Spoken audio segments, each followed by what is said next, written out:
ನಮಸ್ಕಾರ ಸ್ನೇಹಿತರೆ, ಎಲ್ಲರಿಗೂ ಮತ್ತೊಮ್ಮೆ ಇನ್ಫೋ ವಿತ್ ಸ್ವಾತಿ ಚಾನೆಲ್ಗೆ ಆತ್ಮೀಯವಾದ ಸ್ವಾಗತ ಸುಸ್ವಾಗತ. ನಾನು ನಿಮ್ಮ ಸ್ವಾತಿ.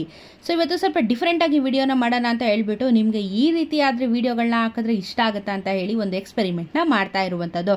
ಸೊ ಇವತ್ತಿನ ವಿಡಿಯೋ ಏನು, ಟಾಪಿಕ್ ಏನು ಅಂತ ಹೇಳಿದ್ರೆ, ಆಲ್ರೆಡಿ ರೇಷನ್ ಕಾರ್ಡ್ನ ಅಪ್ಲೈ ಮಾಡೋದಕ್ಕೆ ಅಂತ ಹೇಳ್ಬಿಟ್ಟು ಆನ್ಲೈನಲ್ಲಿ ಬಿಟ್ಟಿದ್ದಾರೆ ಅಂತ ಹೇಳಿ ನಾವು ವಿಡಿಯೋನ ಮಾಡಿದ್ದೆ.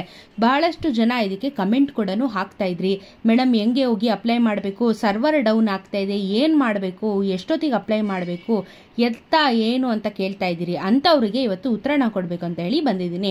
ಎಸ್, ನಾವು ಆಲ್ರೆಡಿ ತಿಳಿಸಿರುವ ಹಾಗೆ ಏಪ್ರಿಲ್ 1ನೇ ತಾರೀಕಿಂದ ರೇಷನ್ ಕಾರ್ಡ್, ಹೊಸದಾಗಿ ರೇಷನ್ ಕಾರ್ಡ್ನ ಯಾರೆಲ್ಲ ಅಪ್ಲೈ ಮಾಡಬೇಕು ಅಂತ ಇದ್ದೀರಾ ಅಂಥವರಿಗೆ ಆಲ್ರೆಡಿ ಈಗ ಸರ್ವರ್ ಓಪನ್ ಆಗಿರುವಂಥದ್ದು. ಸೊ ಹಾಗಾಗಿ ನೀವು ಅಪ್ಲೈನ ಮಾಡ್ಬೋದು. ಆದರೆ ಇಲ್ಲಿ ಕೆಲವೊಂದಷ್ಟು ಟರ್ಮ್ಸ್ ಆ್ಯಂಡ್ ಕಂಡೀಷನ್ಗಳು ಖಂಡಿತವಾಗ್ಲೂ ಕೊಟ್ಟಿದ್ದಾರೆ. ಯಾರೆಲ್ಲ ಈ ಒಂದು ರೇಷನ್ ಕಾರ್ಡ್ಗೆ ಅಪ್ಲೈನ ಮಾಡಬಹುದು ಅಂತ ಹೇಳಿ ನಾನು ಇವಾಗ ತಿಳಿಸ್ಕೊಡ್ತೀನಿ.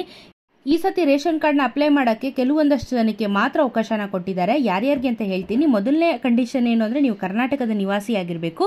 ಎರಡನೇದು, ನಿಮ್ಮ ವರ್ಷದ ಆದಾಯ 1 ಲಕ್ಷಕ್ಕಿಂತ ಕಡಿಮೆ ಇರಬೇಕು. ಮದುವೆ ಆಗಿರೋ ಹೊಸ ದಂಪತಿಗಳಿಗೆ ಮಾತ್ರ ಈ ಒಂದು ರೇಷನ್ ಕಾರ್ಡ್ ಅಪ್ಲೈ ಮಾಡೋಕ್ಕೆ ಕೊಟ್ಟಿರುವಂಥದ್ದು.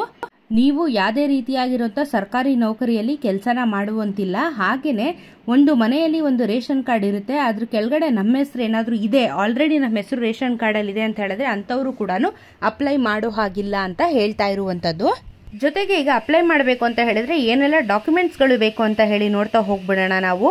ಸೊ ಮೊದಲನೇದಾಗಿ ನಮಗೆ ಬೇಕಾಗಿರುವಂಥ ಡಾಕ್ಯುಮೆಂಟ್ಸ್ ಏನು ಅಂತ ಹೇಳಿದ್ರೆ, ಯಾರ ಹೆಸರಲ್ಲಿ ರೇಷನ್ ಕಾರ್ಡ್ ಇದೆ, ಮನೆಯ ಮುಖ್ಯಸ್ಥೆ ಇವಾಗ ಮಹಿಳೆಯರಾಗಿರೋದ್ರಿಂದ ಅವರ ಹೆಸರಲ್ಲೇ ರೇಷನ್ ಕಾರ್ಡ್ನ ಮಾಡಿಸ್ಬೇಕಾಗತ್ತೆ. ಹಾಗಾಗಿ ಆದಾಯ ಪ್ರಮಾಣ ಪತ್ರ ಕೂಡ ನಿಮ್ಮ ಹೆಸರಲ್ಲೇ ಇರಬೇಕು, ಮನೆಯ ಮುಖ್ಯಸ್ಥರ ಹೆಸರಲ್ಲೇ ಇರಬೇಕು. ಹಾಗೆ ನೀವು ಆಧಾರ್ ಕಾರ್ಡ್ ಕೊಡಬೇಕು, ಆದಾಯ ಪ್ರಮಾಣ ಪತ್ರ, ಜಾತಿ ಪ್ರಮಾಣ ಪತ್ರ, ಹಾಗೆ ವಿಳಾಸದ ಪುರಾವೆ, driving licence, voter I D, Aadhaar card ಏನು ಬೇಕಾದರೂ ಕೊಡ್ಬೋದು. ಸೊ ಡಾಕ್ಯುಮೆಂಟ್ಸು ಇದಿಷ್ಟನ್ನ ನೀವು ರೆಡಿ ಮಾಡ್ಕೊಳ್ಳಿ. ಜೊತೆಗೆ ತುಂಬ ಜನ ಕೇಳ್ತಾ ಇದ್ರಿ, ಸರ್ವರ್ ಡೌನ್ ಆಗಿದೆ, ಏನು ಮಾಡಬೇಕು, ಎಲ್ಲಿಗೆ ಹೋಗಬೇಕು ಅಂತ ಹೇಳಿ. ಸೊ ಈಗ ಸರ್ವರ್ ಇಶ್ಯೂ ಖಂಡಿತವಾಗ್ಲೂ ಇರುತ್ತೆ, ಆದರೆ ಸರ್ಕಾರ ಒಂದು ನಿಗದಿತ ಸಮಯನ ಹೇಳಿರುವಂಥದ್ದು. ಈ ಸಮಯದಲ್ಲಿ ಮಾತ್ರ ಸರ್ವರ್ ವರ್ಕ್ ಆಗುತ್ತೆ. ಬೆಳಗ್ಗೆ 10 ಗಂಟೆಯಿಂದ ಸಾಯಂಕಾಲ 5 ಗಂಟೆ ಒಳಗೆ ಮಾತ್ರ ನಿಮಗೆ ಅರ್ಜಿ ಸಲ್ಲಿಸೋದಕ್ಕೆ ಈಗ ನಿಮಗೆ ಪರ್ಮಿಷನ್ ಇರುವಂಥದ್ದು. ಸೊ ತಾಂತ್ರಿಕ ಇಶ್ಯೂ ಬರ್ತಾ ಇರೋದ್ರಿಂದ ನಿಮಗೆ 10 ಗಂಟೆಯಿಂದ ಸಾಯಂಕಾಲ 5 ಗಂಟೆ ತನಕ ಕಾಲಾವಕಾಶನ ಕೊಟ್ಟಿರುವಂಥದ್ದು. ಸೊ ಆನ್ಲೈನಲ್ಲಿ ಈ ಸಮಯಕ್ಕೆ ಮಾತ್ರ ನೀವು ಅರ್ಜಿನ ಸಲ್ಲಿಸಬಹುದಾಗಿದೆ.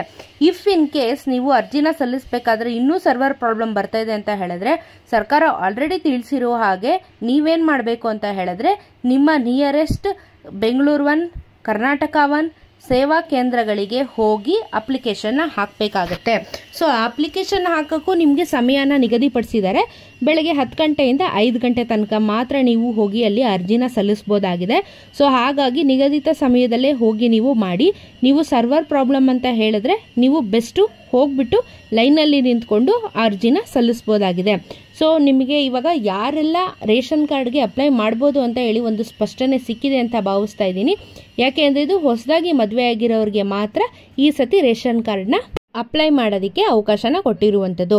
ಸೊ ಈ ವಿಡಿಯೋ ನಿಮ್ಮೆಲ್ಲರಿಗೂ ಹೆಲ್ಪ್ ಆಗಿದೆ ಅಂತ ಭಾವಿಸ್ತಾ ಇದ್ದೀನಿ. ಇನ್ನು ನನ್ನ ಚಾನಲ್ನ ಸಬ್ಸ್ಕ್ರೈಬ್ ಮಾಡಿಲ್ಲ ಅಂದರೆ ಸಬ್ಸ್ಕ್ರೈಬ್ ಮಾಡಿ, ಹಾಗೆಯೇ ನಿಮ್ಮ ಅನಿಸಿಕೆನ ಕಮೆಂಟ್ ಸೆಕ್ಷನಲ್ಲಿ ತಿಳಿಸಿ ಅಂತ ಹೇಳ್ತಾ ವಿಡಿಯೋನ ಮುಗಿಸ್ತಾ ಇದ್ದೀನಿ. ಸಿಗ್ತೀನಿ ಮತ್ತೊಂದು ವಿಡಿಯೋದಲ್ಲಿ. ನಮಸ್ಕಾರ.